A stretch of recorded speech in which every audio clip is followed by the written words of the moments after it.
Welcome to the Skeptic Zone, the podcast from Australia for science and reason.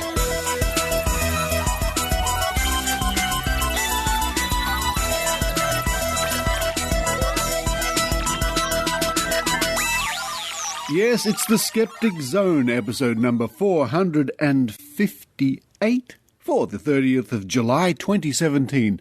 Richard Saunders here with you from Sydney, Australia.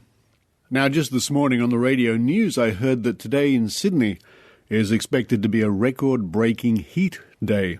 Something like 26 degrees they're expecting. 26 degrees Celsius, of course. Well, that will be nice, I guess.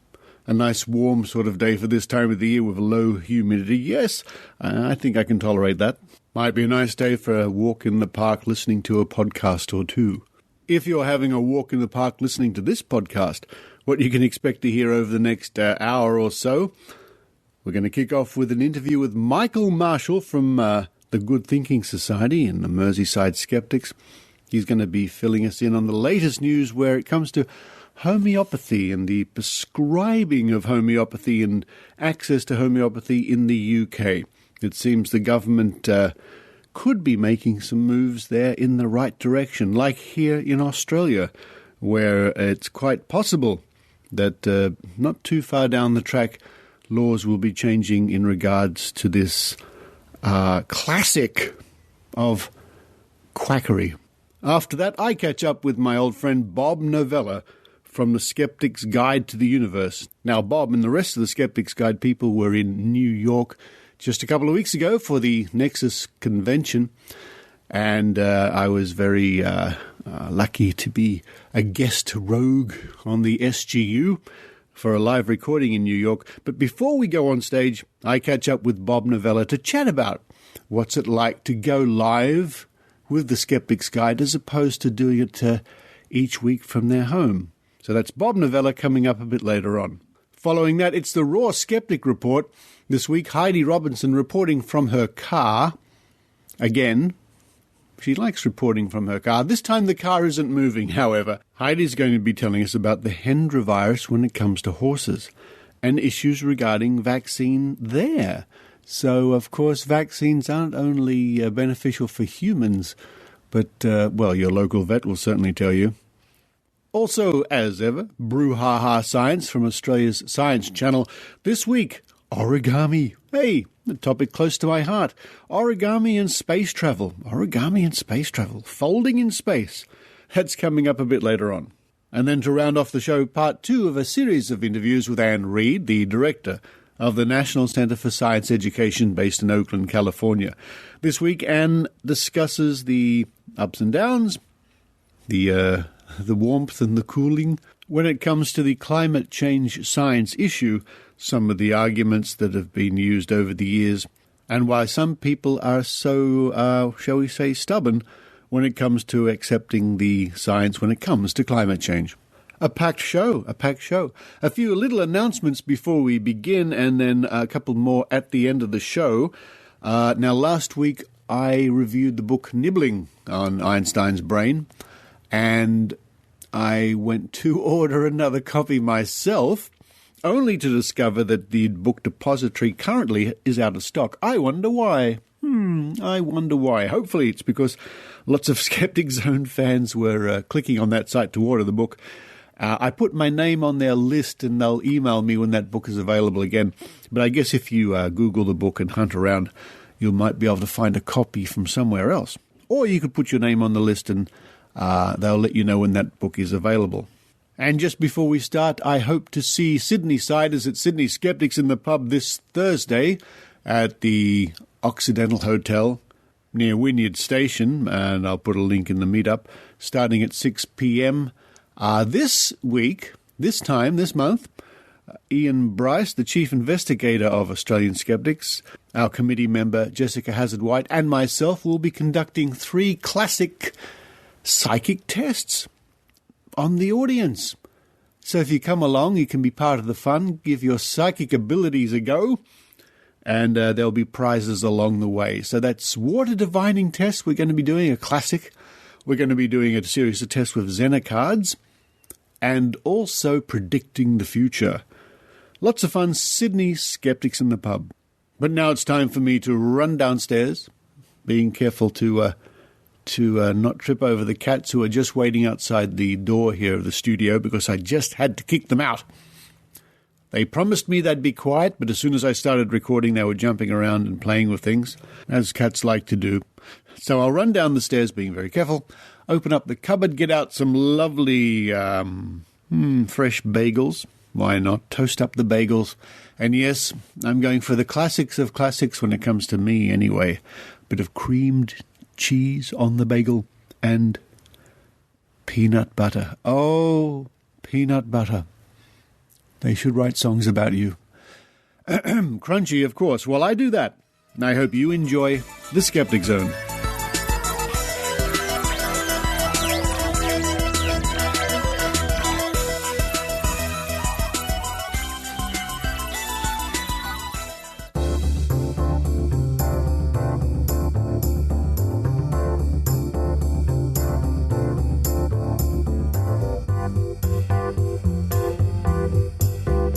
Joining me now all the way from Liverpool, and, he occasionally does join the Skeptic Zone all the way from Liverpool. It's none other than Michael Marshall. Hello, Marsh. Hi, Richard. Always a pleasure to be here. Thank you. Yes, you're our sort of unofficial UK reporter. I think you've been on the show enough times to qualify for that. Oh, yeah, I think so. I think I'm maybe going a couple more appearances away from getting my official badge through the post. I'm looking for it any day now. I'll send it tomorrow. Now, Marsh, a couple of things. First of all, I was listening to that fabulous podcast, Skeptics with a K, just this morning, in fact, and catching up on some back episodes. And can you give our listeners a quick overview of what you told your listeners about the current news regarding homeopathy in the UK? Yeah, absolutely. So there was a big announcement from NHS England, which is one of the many myriad bodies that runs the National Health Service here in the UK. But the big announcement was that there's going to be a consultation on whether homeopathic prescriptions, homeopathic remedies, are going to be banned from prescription. So GPs here in the UK aren't allowed to prescribe homeopathic remedies and then have them reimbursed from the taxpayer-funded National Health Service. So this is actually pretty significant news. Now, the consultation isn't done yet. A lot of the newspapers reported this as GPs are now banned from prescribing homeopathy. And I think a lot of people reacted like this was the total end of homeopathy on the NHS. It's not quite there yet, but it is pretty significant because we have this consultation now that's up for 3 months. Everybody in the UK and possibly even beyond is welcome to submit their thoughts as to whether they think it's a good idea that GPs should be prevented from prescribing homeopathy. And then hopefully by something like the end of the year or a little bit after that, we should see the results of the consultation, which I'm hoping very strongly, and it certainly looks like all the indications are in the direction that homeopathy will then be banned from prescription. And that will stop a reasonable amount of homeopathic spending here in the UK on the NHS. There'll still be other ways to get it funded. So that's where your GP, instead of giving you a prescription for homeopathy, they send you off to their local homeopathy service or off to the homeopathic hospital, ridiculously, to get treatment. But if we get a big, definitive, clear message from NHS England that homeopathic prescriptions are no longer allowed, that will be a huge symbolic win when it comes to ending homeopathic services around the rest of the country, which obviously, as you know, we've been working on that side of things with Good Thinking for 3 or 4 years now, and it feels like there's some real momentum happening.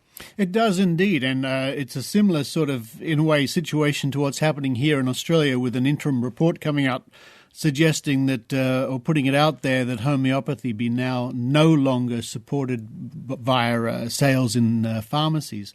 And all these are adding up. They're adding up because each one is a victory if it comes through, of course. But even if it's being considered, I think that's quite remarkable. But once, and let's look on the bright side, let's say that in both our countries the situation arises as we hope. That sends a powerful message to our colleagues around the planet, I think.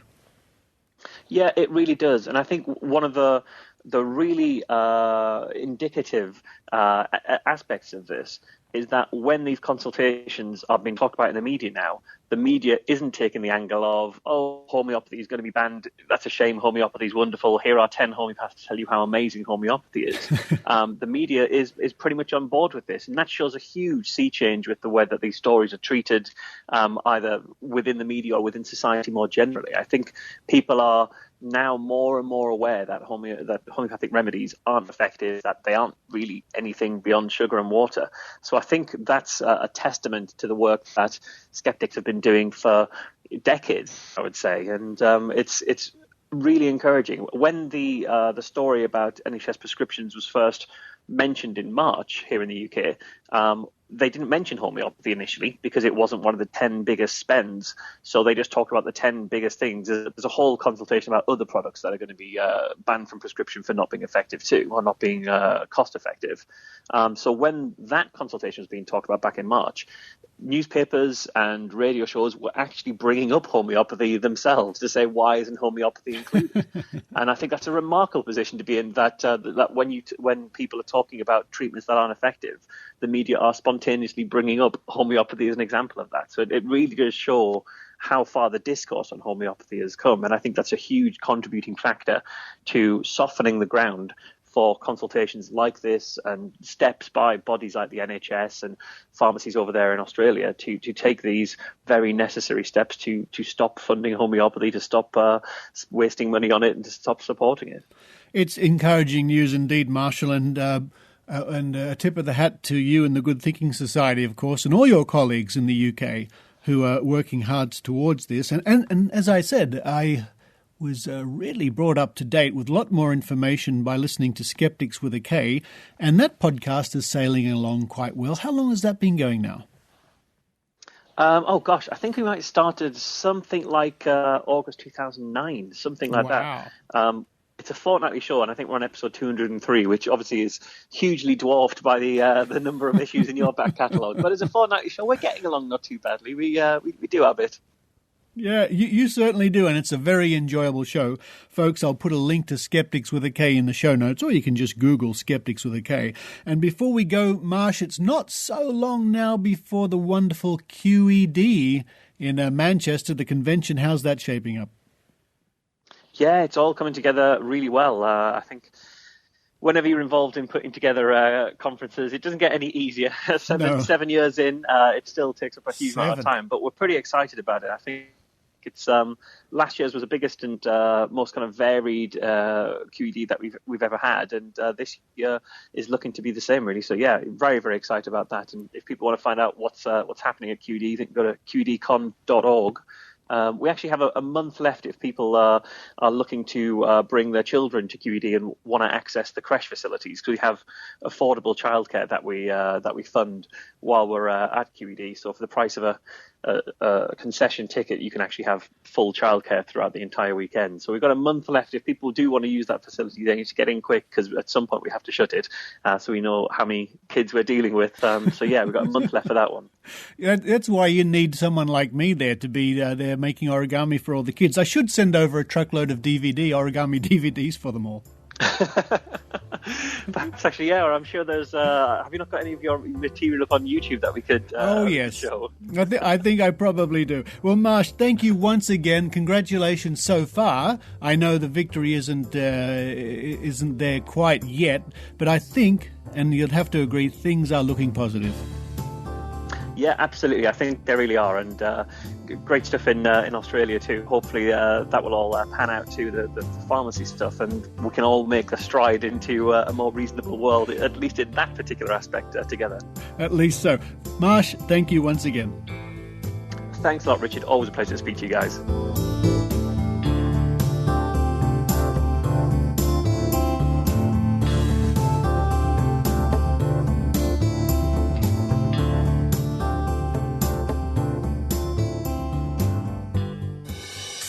Hi, this is Ben Radford. And this is Pasquale Romero from the Squaring the Strange podcast. Every week, my co-host and I cast a skeptical eye at a different topic. Monsters, ghosts, demons, mysteries, and even current events are dissected and discussed with a fun, unscripted, and skeptical take that you're sure to enjoy. Find us at squaringthestrange.com, iTunes, or on your favorite podcast platform.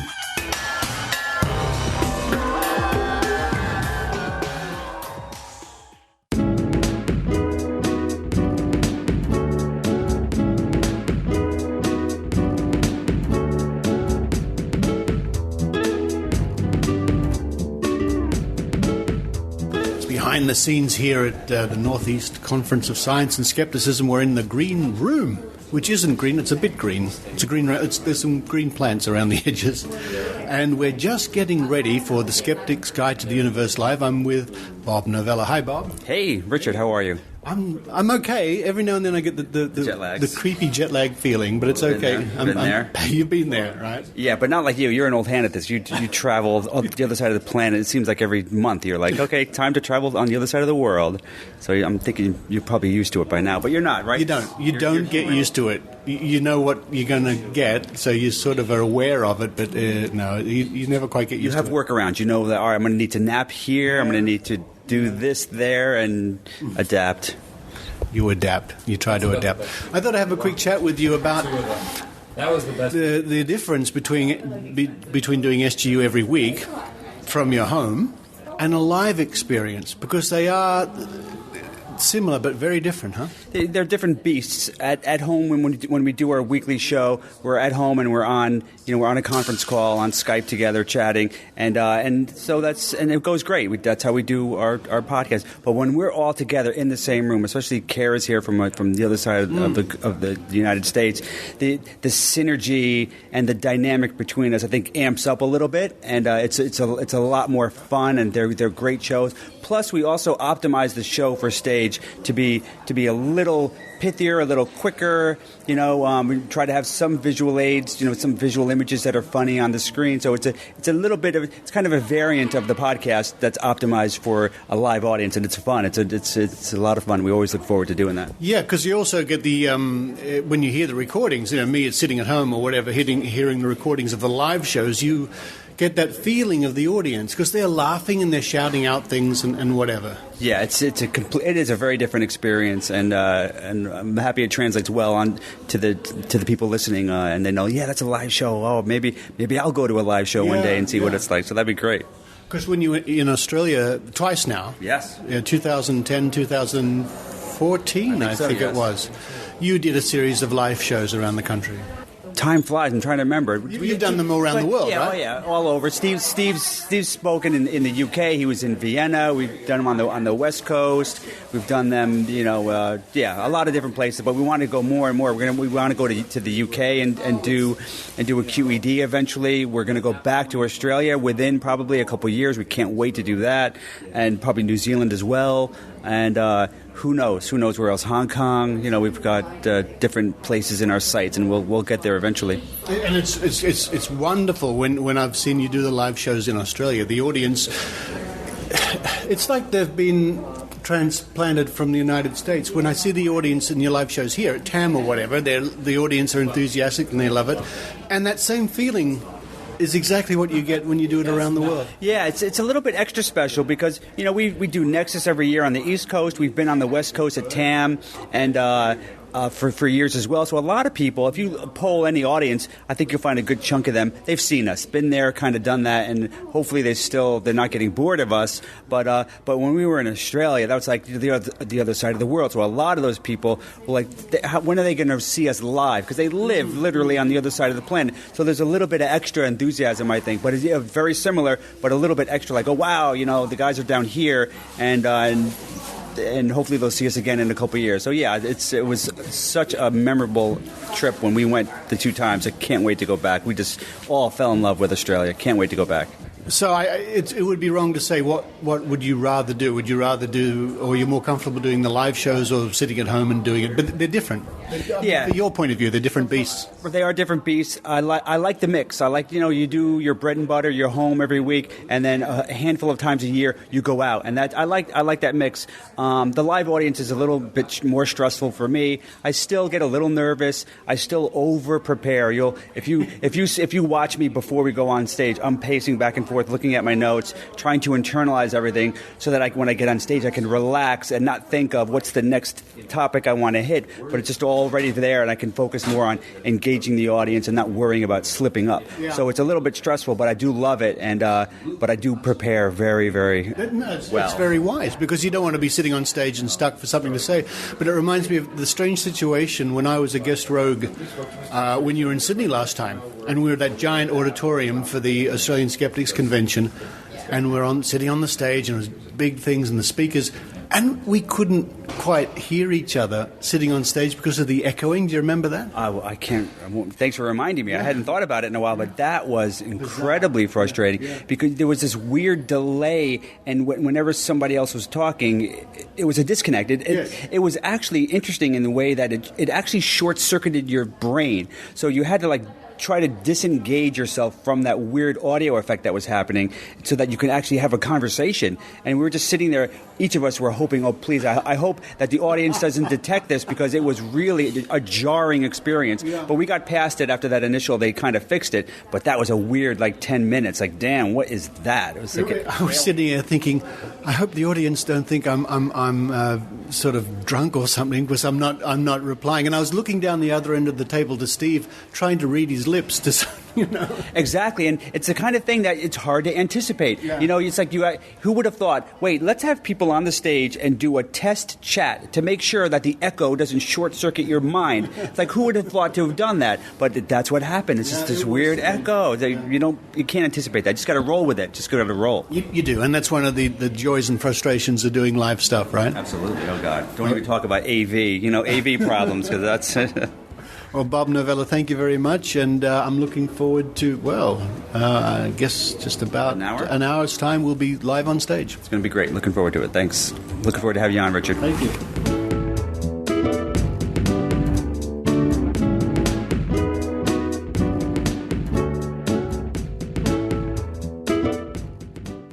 Greetings, listeners. It's me, Captain Disillusion. On my YouTube channel called Captain Disillusion, I, Captain Disillusion, analyze viral videos of the strange and unbelievable. I explain how interframe video compression, 3D motion tracking, and stock VFX elements prove that Justin Bieber is not a secret reptilian alien, that those videos of ghost cars are just unintentional optical illusions, and that lightning did not strike a few feet away from a girl on a beach as we saw in the news. I'm real fun at parties. My best friend is a lens flare. Eat a dimmer switch, Disillusion. I do know other people. Sometimes they even show up in my videos. People like Skepticism's grandpa, James Randi, Cirque du Soleil acrobat Erica Lins, weight loss enthusiast Penn Jillette, and the actual Beekman from Beekman's World. I hope you'll check out my adventures, interact with me in a platonic way, and even consider becoming a patron of my work. You can do all that and more on YouTube or at CaptainDisillusion.com.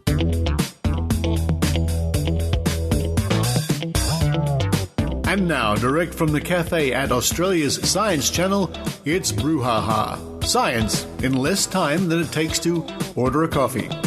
With Shuj Esufali. When the first astronauts land on Mars, their top priority will be to put a radiation shield between them and harmful cosmic rays.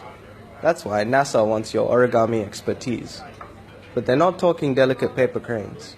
NASA is calling for 3D folding concepts they can use when it's time to pack for the trip. Science loves origami. There are robots that start flat and assemble themselves with folds and hinges to scoot around small places. Airbags that are designed to deploy with just the right amount of force to protect a passenger without hurting them. And even medical devices like heart stents that fit through a catheter in their folded form and then expand when they're inserted into an artery. NASA has been inspired by origami before as well. There are space antennas, space mirrors, space solar panels, space sun shields, even space radiators, which can be unfurled into their full glory. But for the next generation of space origami, it's up to you expert folders and creasers to add new valleys and mountains to the red planet. For more Brew Ha Ha and Australian science, visit www.australiascience.tv or visit Australia's Science Channel on Facebook.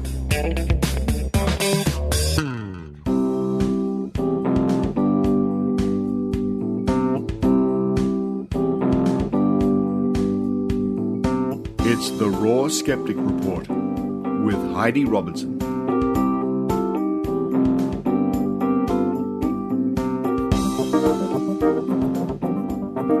Hello everyone, Heidi Robertson from the Northern Rivers Vaccination Supporters.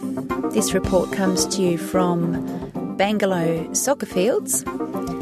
I'm currently sitting in my car watching my kids run around playing soccer, so there might be some background noise.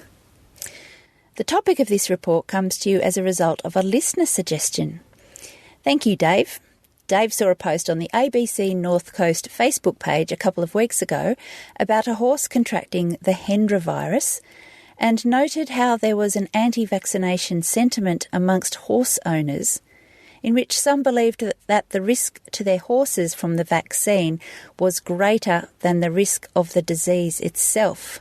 This is something we see commonly with vaccination deniers.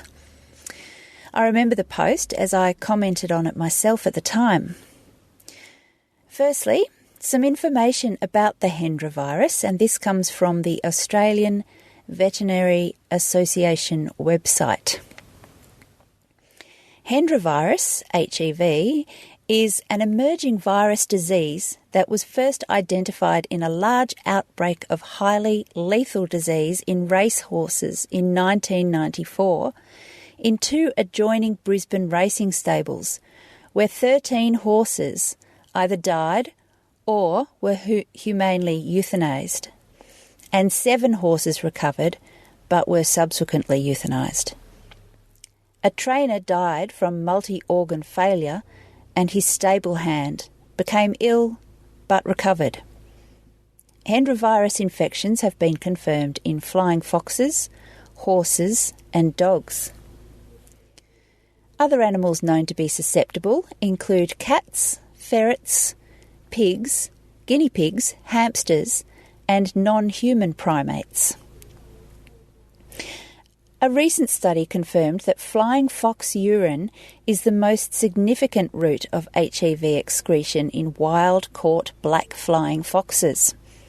Transmission pathways facilitating a spillover to horses via urinary contamination of pasture, feed, and water sources is highly plausible.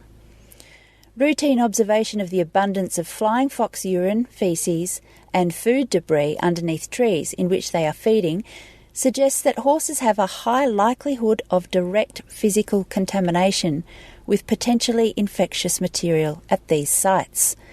The clinical signs of Hendra virus in horses are mainly respiratory and or neurological, usually with a rapid progression to death and with a 79% mortality rate. Hendra virus is a rare disease in humans. There have been 7 known cases with 4 deaths, a case fatality rate of 57%. The human cases have all occurred by close contact with the secretions or body fluids of infected horses, which act as amplifiers of the virus. 1 person became infected from a horse in the late incubation stage before it showed clinical signs. The Australian Veterinary Association believes that the Hendra vaccine is the single most effective way of reducing the risk of Hendra virus infection in horses and therefore of preventing disease transmission to people. Now, here is the post that ABC North Coast put up on their page on July the 9th, 2017. Hendra has struck in the region for the first time this year, with a horse near Lismore euthanised last night by the local Land Services District vet following confirmation of the bat-borne disease. The 11-year-old gelding was unvaccinated against the Hendra virus, and the property has now been placed under movement restrictions by local land services. The New South Wales Chief Veterinary Officer, Dr Christine Middlemiss, said samples from the horse tested at the DPI's Elizabeth Macarthur Agricultural Institute confirmed the virus. The horse was noticed to be lethargic on Thursday, July the 6th. The Friday, July the 7th, the horse was not eating and was wobbly on its feet, she said.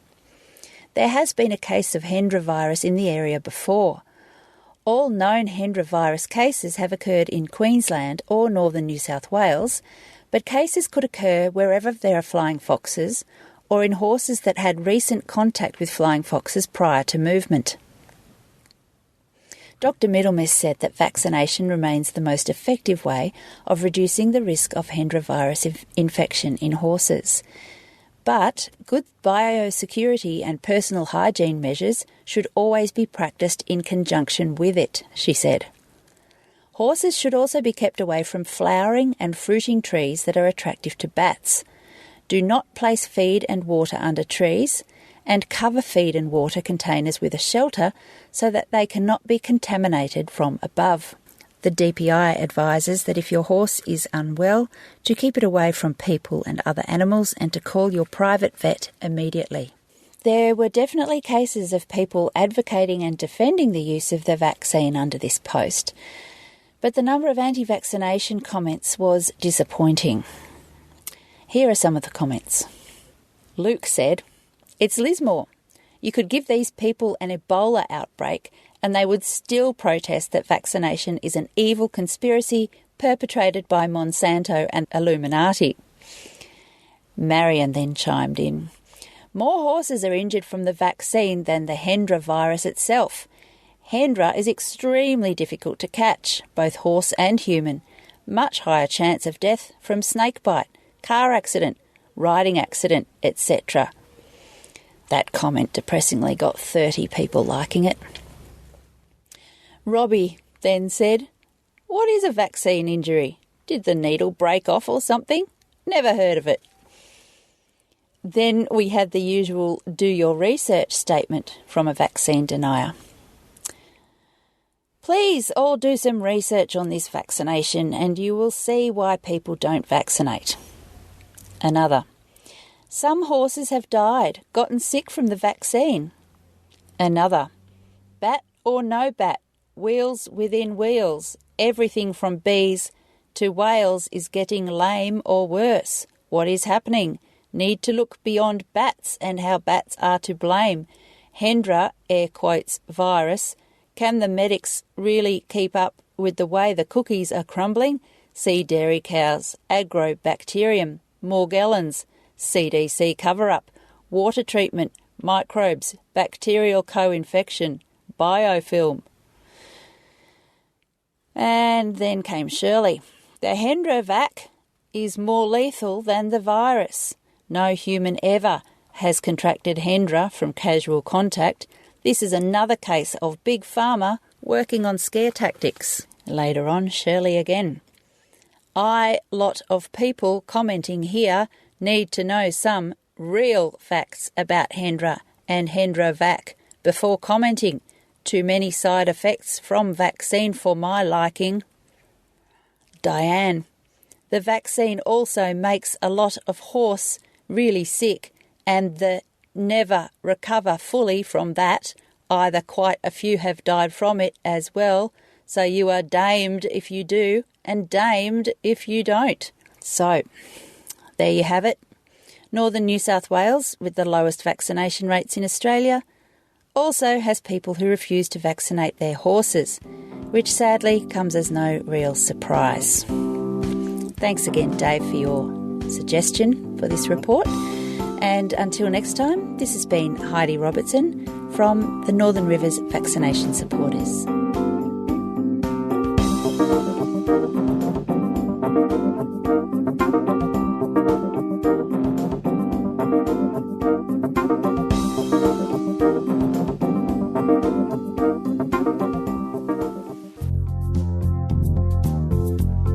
Raskó Gábor vagyok, a Skeptikus Társaság Egyesület és a Skeptikus Szervezetek Európai Tanácsának elnöke. Mint a Skeptic Zone podcast hallgatója, bizonyára te is fontosnak tartod az áltudományokkal kapcsolatos felvilágosítást, a kritikai gondolkodást és annak népszerűsítését. Ha szeretnél részt venni ilyen tevékenységben, vedd fel velünk a kapcsolatot a www.skeptikustarsaság.hu vagy az info@skeptikus.hu címen. Továbbá ajánlom figyelmetbe Facebook oldalunkat is, amit a facebook.com/Skeptikus Társaság címen találsz, valamint várunk szeretettel rendezvényeinken. Hi, this is Gábor Raskó, President of the Hungarian Skeptic Society and Chairman of the European Council of Skeptical Organizations. As a listener of the Skeptic Zone, you probably agree that educating others about pseudoscience and critical thinking is an important task. If you are eager to take part in either of these activities, we would be happy to hear from you. don't hesitate to contact us at www.skepticus.hu or info@skepticus.hu. We also recommend you visiting our Facebook page, Skeptikus Társaság, or simply come and join us at one of our events.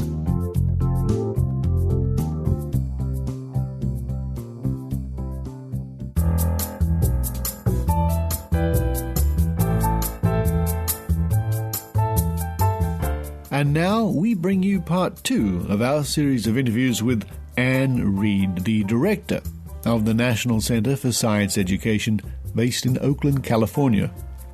This week, Ann discusses some of the issues revolving teaching climate change, especially when it comes to political implications, trying to reach the hearts and minds of teachers and the general public who sometimes have a negative view of science, and why the idea of a climate change hoax is so entrenched.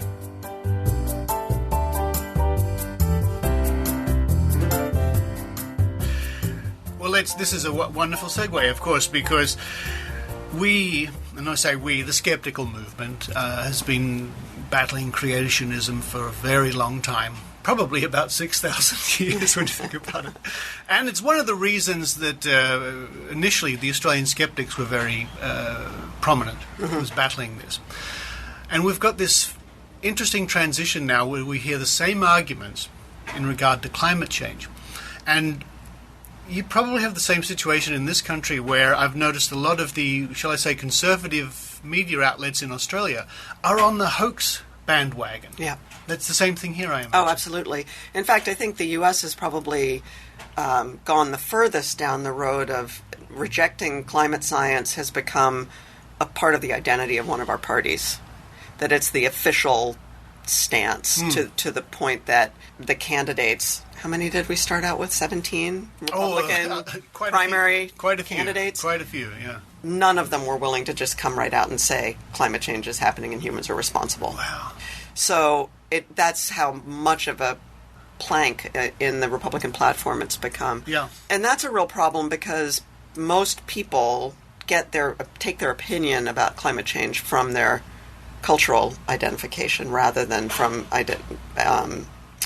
sort of exploring the science. I guess you could say that about many things in life. That's true. Yeah, I think, and we all do it. It's not just conservatives are uniquely sheep-like. We all are.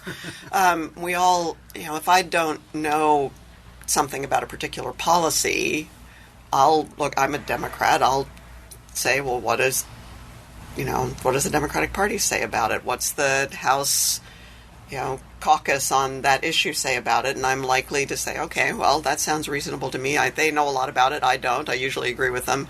Not always, but largely we do take our cues on issues that we can't research ourselves from people we trust. Being human. Absolutely. Right. I do it. I'm sure everybody does that. I mean, it would be difficult to live life any other way. Yeah. When you think about it. Yeah. You have to rely on shall we say, expert opinion. And that's why our focus on teachers gives us such an enormous opportunity, because teachers do have a lot of credibility and trust, and they come from the communities. Usually they come from the communities where they teach. So they, the sort of communications mantra that to change people's minds, you need a simple message, repeated often, from a variety of trusted sources. Mm-hmm. And teachers are one of those sources. Science teachers are one of those sources that people can really trust. So our goal is to make it easier for teachers and to raise the expectations on teachers that they handle these topics competently and confidently. Yes. Even if they're in communities where they expect a lot of pushback. And what we need to acknowledge is we can't, from NCSE, we can't suddenly turn every science teacher in the country into a Bay Area liberal skeptic. That's not going to happen. Most teachers reflect the communities that they live in. They're very religious in religious parts of the country. They're very Republican in Republican parts of the country. But science teachers, generally, when they're surveyed, they tend to agree with the scientific consensus more than whatever other community they belong to. So even very religious teachers are much more likely to accept evolution. Even Republican teachers are much more likely to accept climate change is happening. So those are the teachers that we really want to reach and help them teach the science more confidently. I think, just getting back to the point you're making about the simple message repeated often by trusted sources, this is exactly what the hoax people are doing. Mm-hmm. It's repeated, well, speaking about Australia, of course, it's repeated often in the media. You hear it a lot. And you hear it from famous people. And I can see how that would work. But it really gets to me that they keep repeating it's a hoax, it's a hoax, it's a hoax, without realizing, well, if you're going to perpetrate a hoax of that magnitude, that requires huge logistics apart from anything else. But that doesn't matter, because all they hear is it's a hoax, and they don't have to think any more about it. Right. We have in our country, and I imagine it's the same in Australia, that most people don't have any particular identification or facility or even comfort with science. For the vast majority of people, the last time they directly had an experience with science was in high school. Absolutely in Australia, it might be even younger because you track earlier, right? So there, I imagine, are a lot of people who don't take high school science. Is that true? Well, my limited knowledge going back 30 years when I did high school, the first 4 years I know that science is mandatory. And I'm sure listeners will correct me if I'm wrong. I think that the last 2 years you need to take something in science. Okay. The point being that certainly by the time people either leave high school and don't go on to university, or they do go on to university, a huge number of people who go to university don't really take much in the way of science. Some schools have some sort of distribution requirement where they have to take something, but they don't have any hands-on real engagement with science after the time they're 18 years old. And their experience of science may well have not been very positive. I guess for some of them it was just to get through the system. Right. And they weren't found particularly interested in it. Yeah, I don't know if I find this all the time, that when I say I'm a scientist, I often get the reaction, oh, I was terrible at science. You must be really smart. I wasn't good at science. I thought it was really boring. Just lots and lots of people, their experience in high school with science was not all that positive. So their motivation to go out and dig into science and figure something out for themselves is pretty low. Yeah. And they often, what they do see of science, what they identify as science in their world, is very often things like nutrition studies, which are particularly problematic because it's so hard to do really good nutrition research. So you do get this, red wine is good for you, and then 5 years later, red wine is bad for you, and you should eat eggs. No, you shouldn't. Yes, you should. The latest one was coffee, I think. I saw something. Drink lots of coffee. Yeah, so you hear this all the time, too, that, scientists, they don't know what they're talking about. You know, last year they said butter was bad, now they say it's okay. Right, so when someone says to them, like our president says, you know, no one really knows if the climate is changing. Yeah. That resonates as, no one really knows whether coffee is good for you. Yeah. Well, interestingly enough, that these are the same arguments I've been subjected to from all sorts of areas, including the paranormal. Oh, science keeps changing its mind. Next year it'll say this. What do you know? It's the same thing, huh? Right. Yeah. Right. And the way science is taught, especially in the K through 12 years, it's often taught as a box of facts. Right. Here's the textbook. Learn everything in this textbook. Now you know all about science. Of course, yes. It's not taught as a process. As a process, as a method, as something to use for inquiring minds. Right. Yes, I see your point. Yeah. And so our new next generation science standards that have been adopted by about 20 states now are based very heavily on research into how people learn science. And the main take-home message is that people learn a lot more science if they actually experience how science is done. This is not new news. People have been saying this about how to teach science for 100 years. But these standards really do try to embody that and give students an experience of engaging with evidence, discussing the evidence, discussing the credibility of the evidence and the relevance of the evidence, and coming to a conclusion about how things work. So there were two wonderful articles a couple of weeks ago, one in the New York Times and one in the Washington Post, talking to 2 high school teachers who are teaching climate change in communities that are very conservative, where there's a lot of skepticism about the science. Skepticism, the other definition. I was just about to say, here's that word again. Yeah, we hear it all the that's time. been co-opted. Oh, boy. And one of them, interestingly, one community was in Ohio, and the teacher was from Ohio, but not from that community. Mm-hmm. He was from Akron, the big city of that area, but teaching in a very conservative, more rural area. And the other teacher was in Wyoming. Mm-hmm. And what the Wyoming teacher did was take the students out to the woods, have them do a core sample of trees, calculate from the circumference of the tree and the width of the annual ring how much carbon dioxide had been incorporated by that tree in that year, and then compare that to the emissions of carbon dioxide from the car that the kid drives to school. So you're not saying anything about climate change.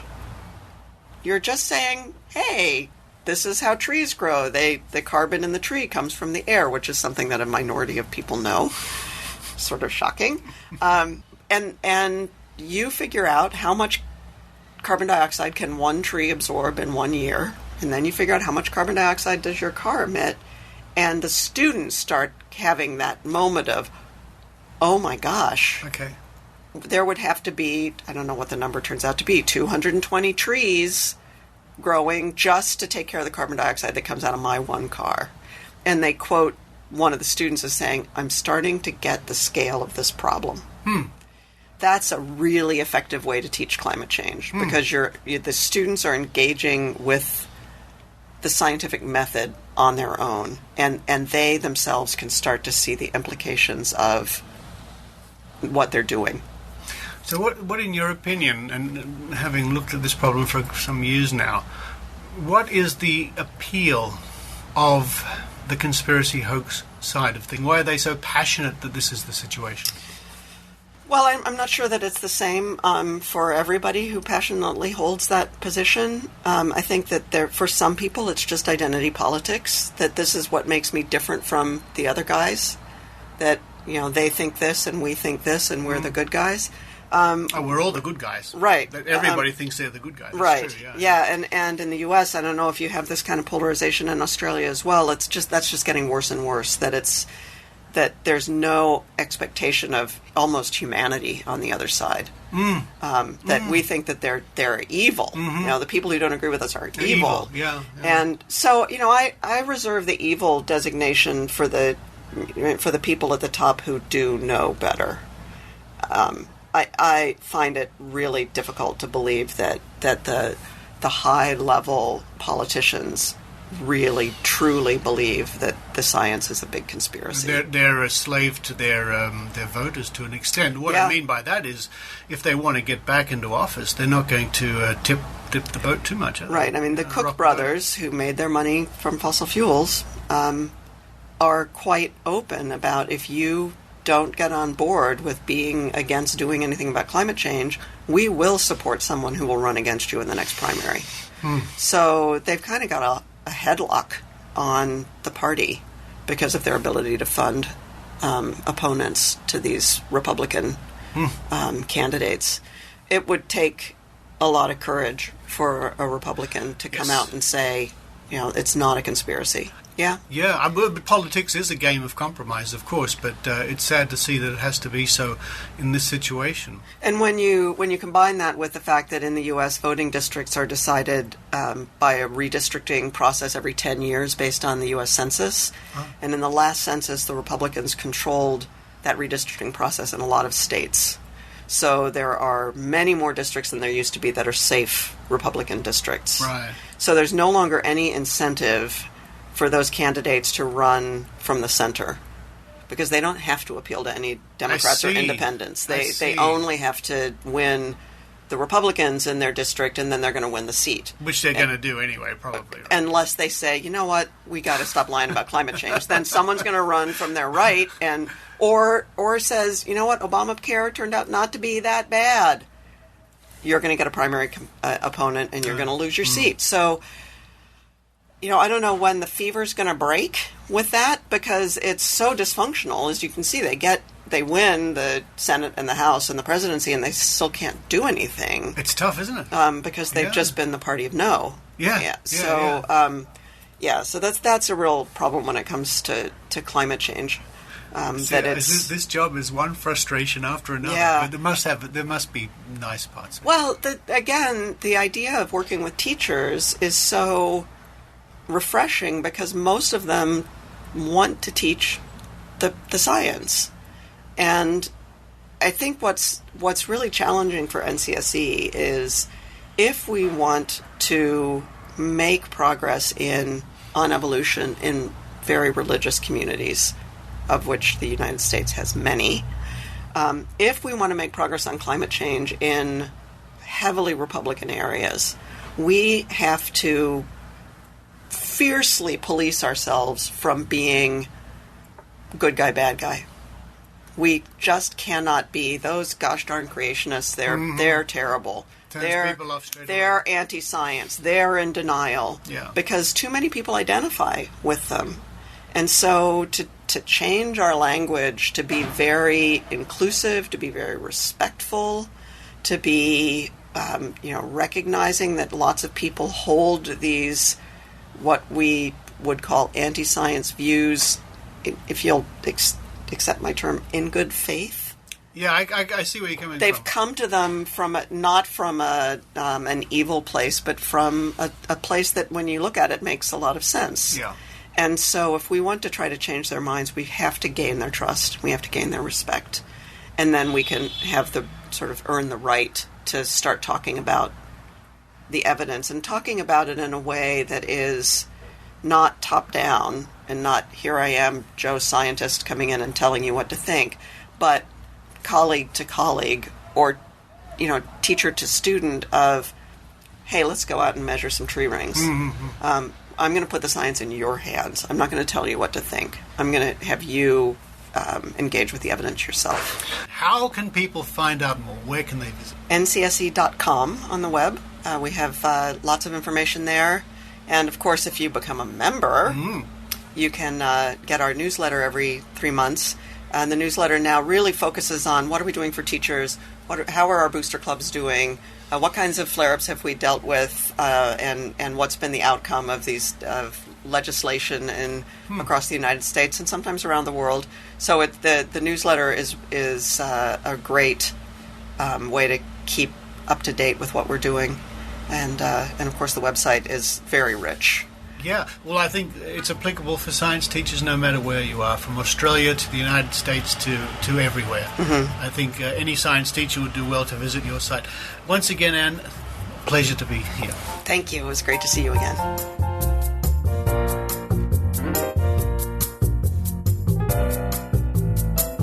Join us again next week when Ann will discuss her work into sequencing the genetic code of the 1918 Spanish flu epidemic.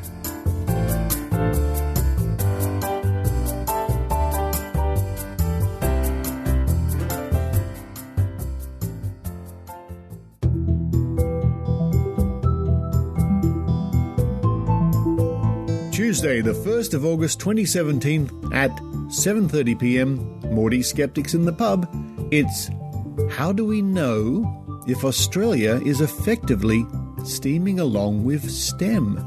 A talk by Dr. Christine Redmond.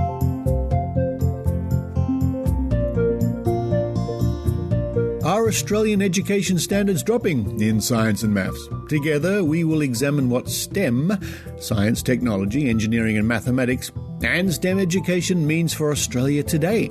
We will review 2 key STEM people's activities and products and align these to the apparent 2017 visions for STEM in Australia.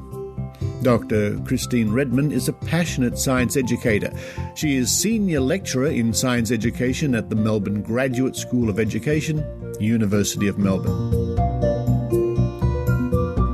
Always an interesting night out at the Morty Alex Skeptics in the Pub, Morty Alex Sporting Club.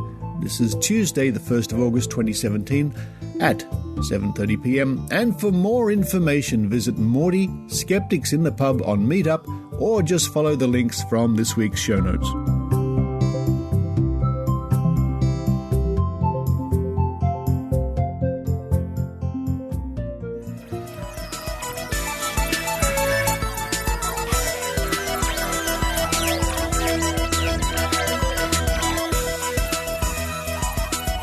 Thank you for listening to the Skeptic Zone. Now, a couple of notes to round off this week's show. Our reporter, good friend, and the president of Australian Skeptics, Eran Segev, has recently been a guest on a show called Spacetime. Now, this is a science astronomy program online hosted by Stuart Gary. And for those people in Australia, you may remember Stuart had a long-running program called Star Stuff on ABC News Radio. Well, now he's moved online and he has regular astronomy-based, science-based podcasts. So I will put a link in the show notes and you can hear that terrific podcast and enjoy the contributions by Eran Segev.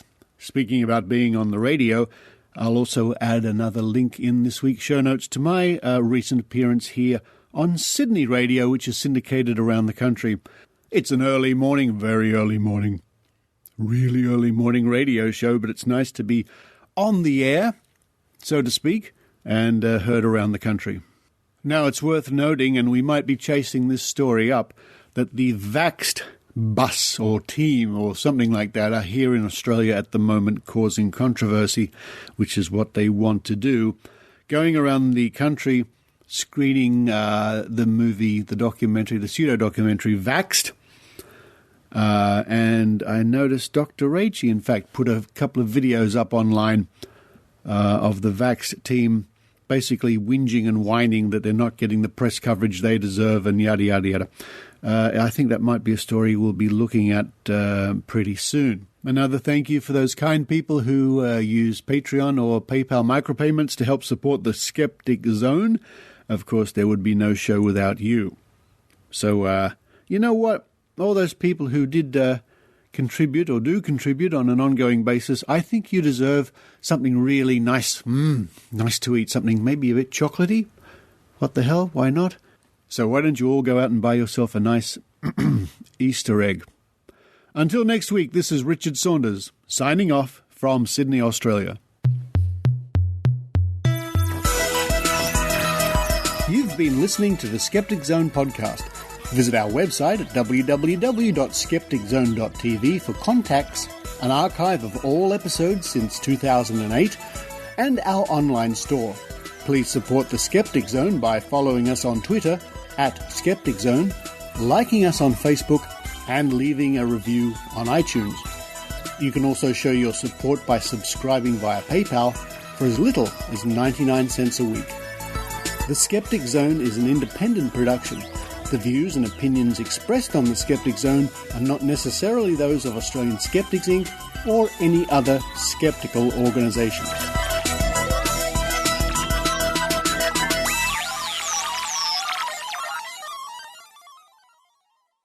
Hi, Maynard here. Don't you go anywhere. Don't touch that forward button. We've got something for you. Some people call it an Easter egg. Let's call this a Maynard egg. Cast your mind back. Oh, no, like just go woo, woo, woo, woo, woo, in the time machine back to a time before reason, a time before electricity, a time before auto-tuning for lead vocals. Sunday, the 12th of April, 1992. The place, Triple J. The show, Sunday Afternoon Fever. Well, look, here's the intro to the show. It's Sunday Afternoon Fever. Hooray! The radio show for the 90s, 2 years late.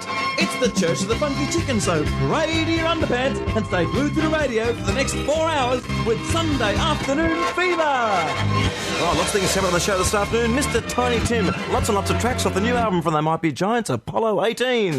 Someday Mother will die. But then the show took a very strange turn just after 3 o'clock, just as I was about to interview Bjorn again to do their last interview before they went to the UK to become fabulously successful. My producer Ann Reid signalled me, and there was a caller called Rachel on the line who wanted to tell me something she'd recently done that was very, very exciting. Am I wrong again? Is that Rachel? Hi, Maynard. Hey, Rachel, you've had a mind-blowing experience over the week, haven't you? I have. 3 of them, actually. You've had 3 mind-blowing experiences. Yes. Hey, I want your dealer's number. What's the story, Rachel? I've seen Neil Diamond 3 times, Maynard. Neil Diamond 3 times, and you went back for the second and the third? Yes, I did. Well, and it was worth it too. Now, did you work with Neil? Is that why you saw him so often? Well, yes. But I would have paid if I had to. You would have paid twice. I would have paid 3 times, You would have paid Maynard. 3 times to see Neil. Now, what was so wild about Neil Diamond? He's very sexy. Oh, well, He's still sexy after all this time. You're not telling anything I don't know there. Whenever people think of sex, I think of Neil Diamond immediately. Well, definitely. Now, definitely. what did he actually do to make him so sexy this time round? Well, there was no underpants involved, which was a surprise, Bummer. I know, it was a bummer, but I don't know, he's just got this aura around him, Maynard, and everyone screamed, and it was just wild. People screamed at Neil Diamond? Absolutely. What were they screaming? Get off!